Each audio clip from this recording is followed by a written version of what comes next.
Saduq, Amini, Ibn Abil Hadid, Mir Hamid Hussein, Tabari, and many others are familiar names in discussions on early Islam and the disagreements about the Prophet's succession.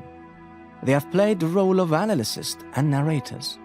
Futures media, however, sets out an inquiry on the Prophet's succession from a new angle, and instead of wandering in the genuine alleyways of the East, it searches for the fact in the developed streets of the West.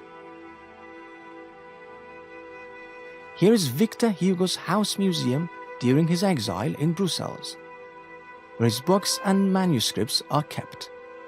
Victor Hugo was the French poet and writer and one of the best-known men of letters in the world. His prominent works are The Miserable, The Hunchback of Notre Dame, and The Man Who Laughs.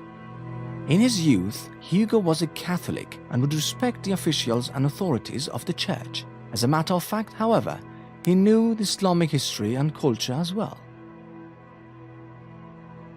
Unlike his global fame in writing fiction, Hugo is better known for his poets in France. The book entitled La Légende des Sicles is a collection of his poems considered as a prominent image of the man's history. The book was written by Hugo in the period between 1855 and 1876 when he was in exile working on numerous projects. Upon investigating that book, we came across an unbelievable fact. The third section of that book includes a poem entitled The Ninth Year of Hijrah that deals with the last days of the Prophet Muhammad's life. Hugo's delicacies in composing that poem suggests that he had the precise inquiry on the life of the Prophet of Islam and his succession.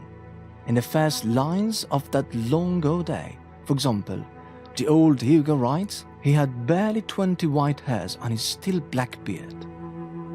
Here he rightly refers to the account that says the Holy Prophet had just 14 white hairs in his beard before he dies.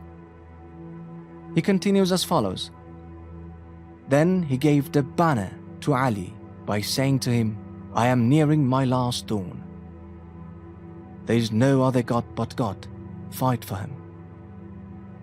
By stressing on Ali's being a crutch for the Prophet elsewhere in his poem, he writes, he came to the mosque at his usual time, leaning on Ali, the people following him, and the sacred banner unfurled in the wind.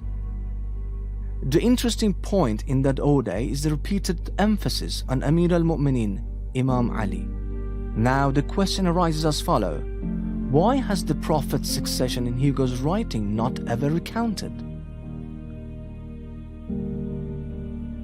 Our research team, working on this project since 4 years ago, thinks that Hugo was influenced by this section of his poems. And the witness is that he quotes the Prophet who said, God alone is great and everlasting. Elsewhere, using the same saying of the Prophet, Hugo says, Christianity would eventually disappear, but people would still believe in God, soul, and the power. A census taker asked Hugo in 1872 if he was a Catholic, and he replied, no, a freethinker.